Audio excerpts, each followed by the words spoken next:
Hi everyone, welcome back to my channel once again. So in today's video we are going to paint cherry blossom and I'm going to show you a very simple way to paint.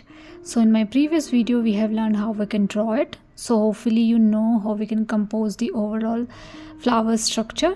So for this particular video also, with the help of pencil, I'm just creating a guideline for myself. So for the flower you can have a bigger circle, for the flower birds you can have a smaller circle, and if you need a little bit overlapping between the flowers you can create half circle using the circumference of another circle. So likewise you can create a guideline for yourself with the help of pencil. And also think about leaves and flower birds as well. So those things you can define for yourself, and you can have different kind of perspective altogether as compared to the mine. So in my composition I have kept 5 to 6 flowers and few flower birds at the tip of this particular structure, maybe couple of leaves in between and few leaves at the base. So something like this I have created roughly. I'm not using any reference point, so you can do these things by your own imagination as well. Now I have pretty nice idea about my composition. So few flowers, few flower birds, couple of leaves, and I'm ready. So let's rub all the unwanted pencil mark. Make sure you are able to see the guideline that you have created for yourself. Now let's start with the watercolor. So for the flower I'm using very lighter shade of gray color. So for that what I'm doing is I'm using cobalt blue, very diluted cobalt blue, and mixing little bit of brown into it. Keep it very on the lighter side and keep it diluted so that you can get very light shade of gray kind of color for the flowers. I know this is gonna be super light, but that is something we needed because our flowers are white in color. So do something like this. Now once done you can start creating flowers. For the cherry blossom I'm keeping the flowers simple. You can have complex structure as well, but as I said, I want to keep this video simple and easy, so you don't have to do much. You can simply create 5 petals like this. This is more like a teardrop kind of shape that you can say. Now what I am doing to create petals is I have started my petals at one point, going towards the upward direction and coming back to the same point again to create a teardrop kind of shape. So you can do this using one stroke technique easily. If you are not comfortable doing this, take all your time to do something like this. Very simple flower to paint. Keep all the petals at distance so that we can have little space in between two petals to create small sepals which is visible, and sepals are the base of the flower.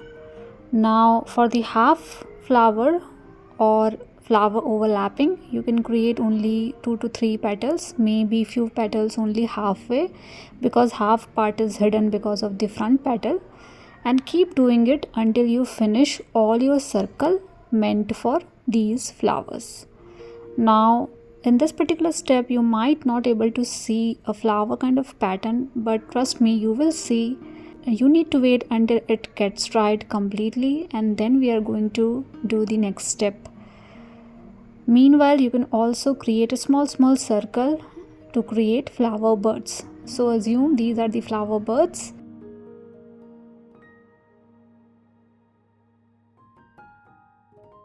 I'm adding more flower birds in between, so you can definitely modify your composition as per need. So I'm adding few in between like these. So until now we don't have any clear picture as you can see, but you will soon get the idea of this particular flower. So the next step is keeping the light green color. So mix yellow into your green to make it little on the lighter side and more towards the yellow side, and start creating a small leaf kind of pattern between two petals. So these are the sepals, and I'm doing it using tip of my brush because these are the very small elements. So I'm moving my brush little bit to create a leaf kind of pattern, but very smaller in size we need to create for all the flowers that we have. If you have any side perspective flower, do it at the base of the flower. If it is front perspective flower, you can create these sepals in between two petals that you have. So repeat the same thing for all the flowers that you have. Now for the flower buds also we need to create some sepals. So for that you can create two sepals left and right, and maybe one in the center. So you need to repeat this particular step for all the flower buds that you have. So for the flower buds, we are having sepals at the base of this small circle that we have created. So likewise we need to repeat the same thing for all the flowers and flower buds. Still our flower is not yet done. We need to do a lot. So let's move to the next step.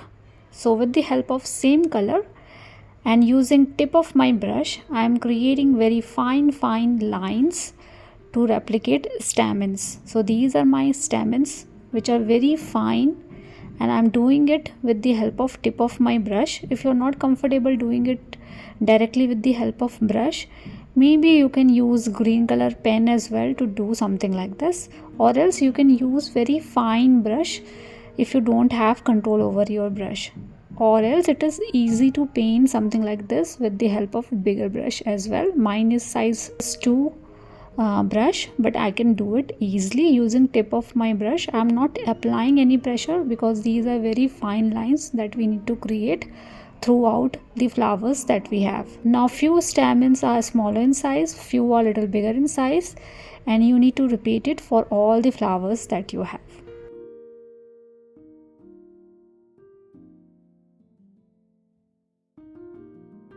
These things we don't need for flower buds because we can see stamens only for the open flower. So once done with this particular step, the next step is keeping a dot of orange. These are very fine dot. So at the tip of each string that we have created to create stamen, we need to add this small dot around each line that we have created. So you need to repeat this particular step also for all the stamens that you have created for all the bloomed flower that you have. So keep repeating it until you are done with all the flowers that you have, and then we are going to move into the next step. Meanwhile, you can realize, we can see, we can feel the flower pattern, and it is quite visible. So this is the last step that we are doing for the flowers. So we are done with the flowers, we are done with the flower buds. Now we will concentrate on the stems. So we need to create the main stem also, plus in between stem. Then you can also divide stems into multiple sub stem. You can create sub branches, those things you can try.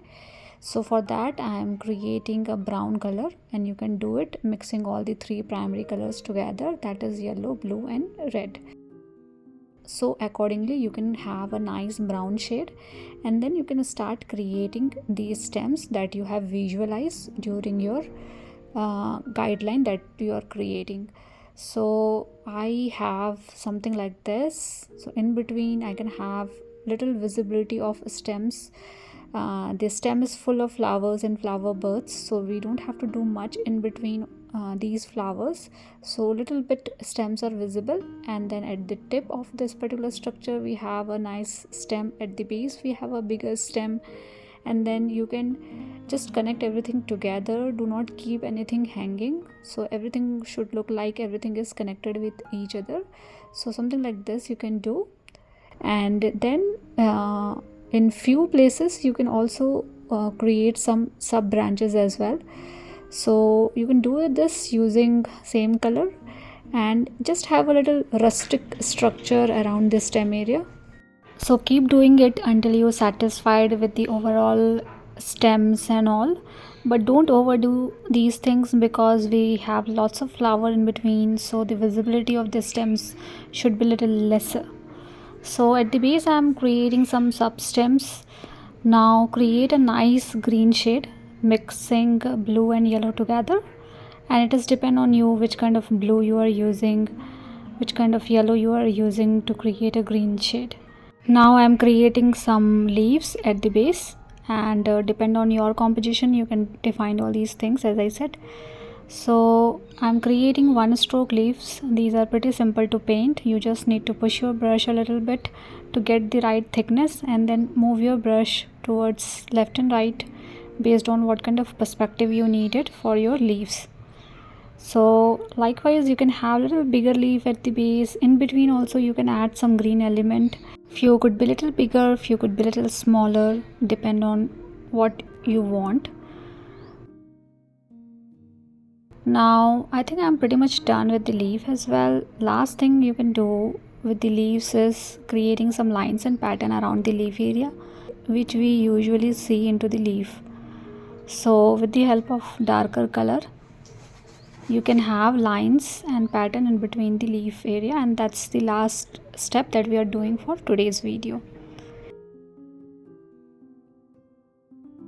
And we are done with today's video. Hope this video is easy and simple to follow. Please do let me know if you have any kind of feedback for me, and thank you so much for watching. See you all in the next video.